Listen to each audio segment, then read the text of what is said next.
Welcome back to Long Story Short, a resource which has been produced by LifeWords. In just 12 episodes, we're going to take a journey through the sweeping story of salvation. It's the story of the Bible, the story in which we find ourselves, the story of God, the world, and you. This is not a study or a discussion, it's a story to enter into. But you might like a pen and a notebook to scribble something down. What inspires or challenges, what's new or heard in a new way. What you want to revisit and explore further. Keep your focus on the story, but these thoughts are things you can come back to.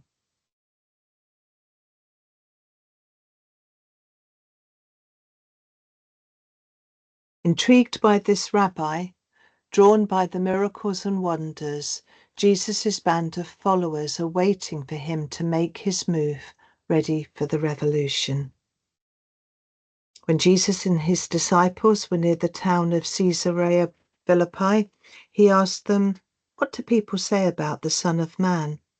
The disciples answered, "Some people say you're John the Baptist, or maybe Elijah, or Jeremiah, or some other prophet." Then Jesus asked, "But who do you say I am?" Simon Peter spoke up, "You are the Messiah, the Son of the living God." Jesus told him, "Simon, son of Jonah, you are blessed.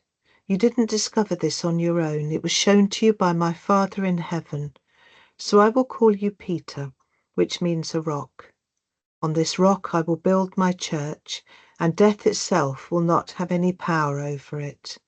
I will give you the keys to the kingdom of heaven, and God in heaven will allow whatever you allow on earth, but he will not allow anything you don't allow." About 8 days later, Jesus took Peter, John, and James with him and went up on a mountain to pray. While he was praying, his face changed and his clothes became shining white. Suddenly Moses and Elijah were there speaking with him. They appeared in heavenly glory and talked about all that Jesus' death in Jerusalem would mean. Peter and the other 2 disciples had been sound asleep, but once they woke up and saw how glorious Jesus was. They also saw the 2 men who were with him. Moses and Elijah were about to leave when Peter said to Jesus, "Master, it's good for us to be here. Let us make 3 shelters, one for you, one for Moses, and one for Elijah." But Peter did not know what he was talking about. While Peter was still speaking, a shadow from a cloud passed over, and they were frightened as the cloud covered them. From the cloud a voice spoke, "This is my chosen son. Listen to what he says." After the voice had spoken, Peter, John, and James saw only Jesus. For some time they kept quiet and did not say anything about what they had seen. The disciples were confused as Jesus led them towards Jerusalem, and his other followers were afraid. Once again, Jesus took the 12 disciples aside and told them what was going to happen to him.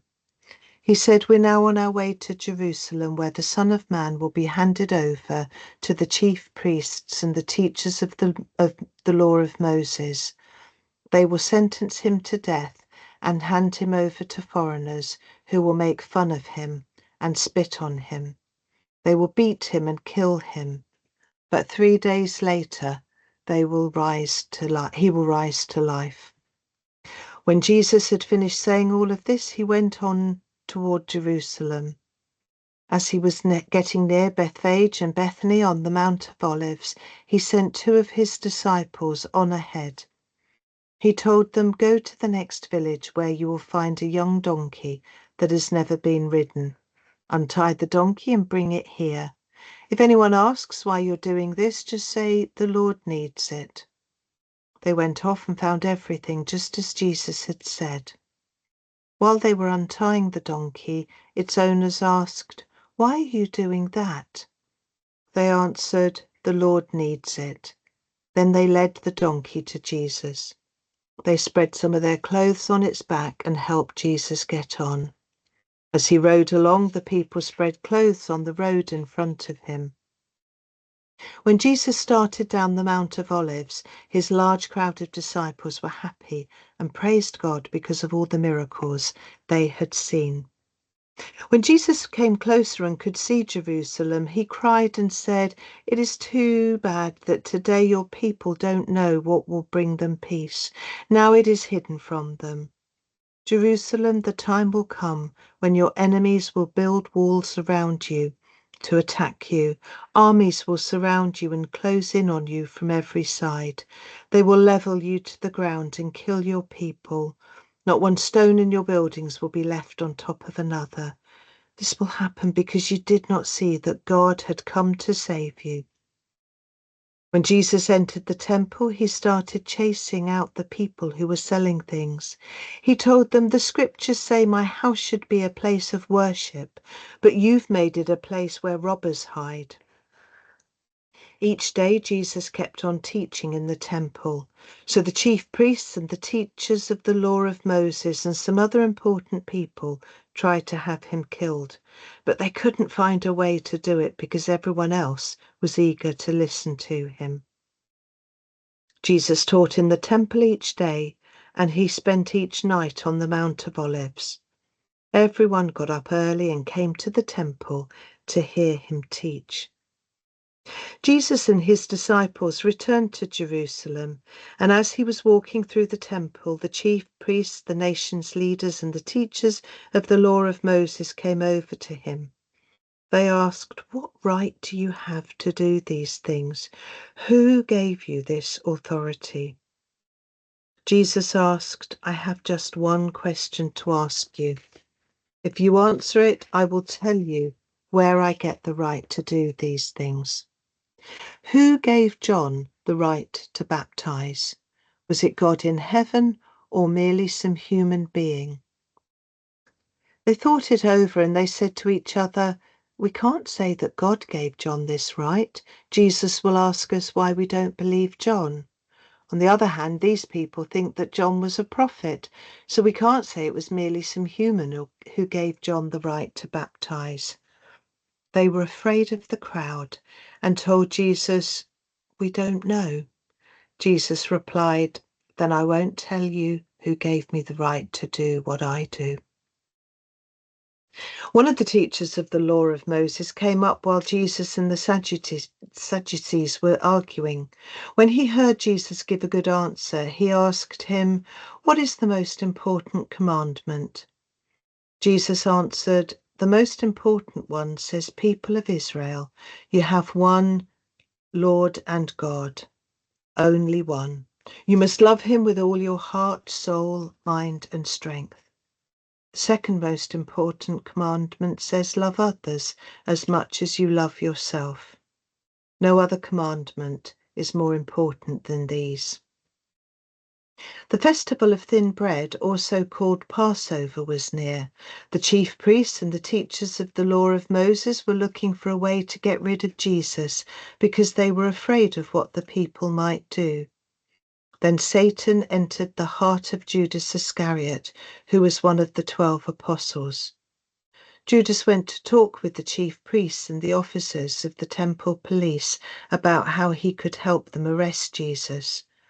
They were very pleased and offered to pay Judas some money. He agreed and started looking for a good chance to betray Jesus when the crowds were not around. When Jesus had finished praying, he and his disciples crossed the Kidron Valley and went into a garden. Jesus had often met there with his disciples, and Judas knew where the place was. Judas had promised to betray Jesus, so he went to the garden with some Roman soldiers and temple police who'd been sent by the chief priests and the Pharisees. When Jesus' disciples saw what was about to happen, they asked, "Lord, should we attack them with a sword?" One of the disciples even struck at the high priest's servant with a sword and cut off the servant's right ear. "Enough of that," Jesus said, then touched the servant's ear and healed it. Jesus spoke to the chief priests, the temple police, and the leaders who'd come to arrest him.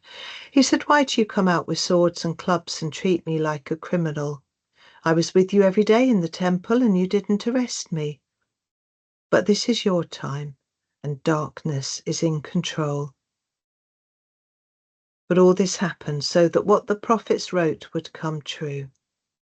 All Jesus' disciples left him and ran away. After Jesus had been arrested, he was led off to the house of Caiaphas, the high priest.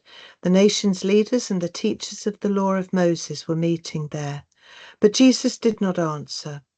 So the high priest said, with the living God looking on, "You must tell the truth. Are you the Messiah, the Son of God?" "That is what you say," Jesus answered. "But I tell all of you, soon you will see the Son of Man sitting at the right hand of God All-Powerful and coming on the clouds of heaven." The high priest then tore his robe and said, "This man claims to be God. We don't need any more witnesses. You've heard what he has said. What do you think?" They answered, "He's guilty and deserves to die." They tied him up and led him away to Pilate, the governor. Pilate called together the chief priests, the leaders, and the people, and he told them, "You brought Jesus to me and said he was a troublemaker. But I've questioned him here in front of you, and I've not found him guilty of anything that you say he's done. Herod didn't find him guilty either and had him sent back. This man doesn't deserve to be put to death.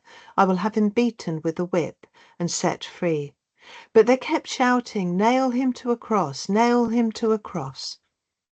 Pilate spoke to them a third time. "But what crime has he done?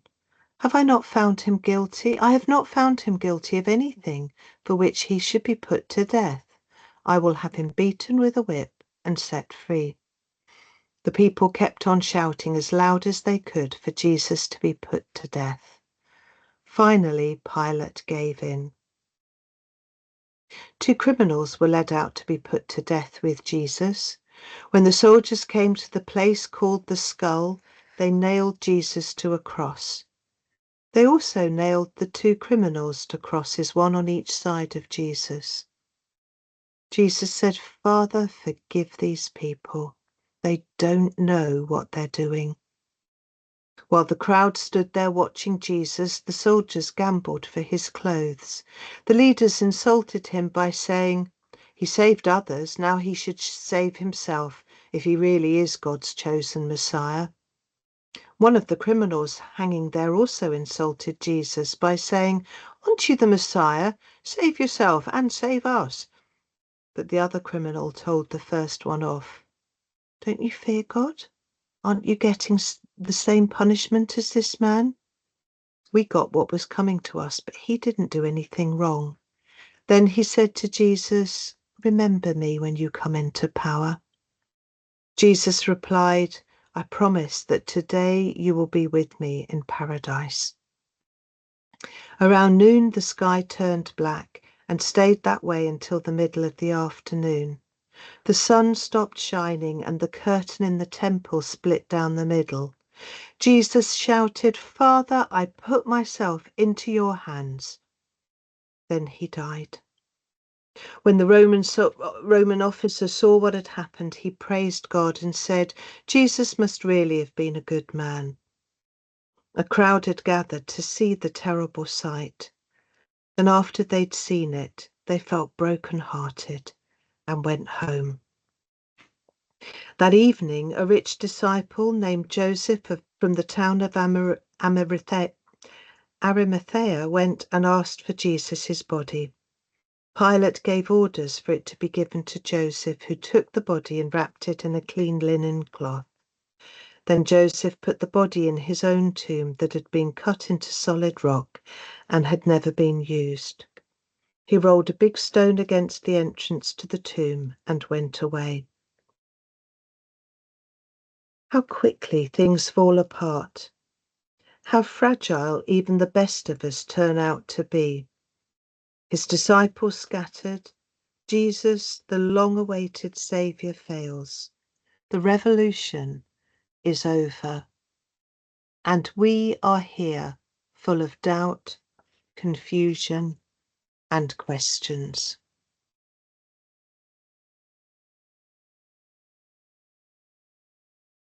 As episode 10 comes to an end, join us for episode 11 of The Long Story Short. Our next session is called Wildfire.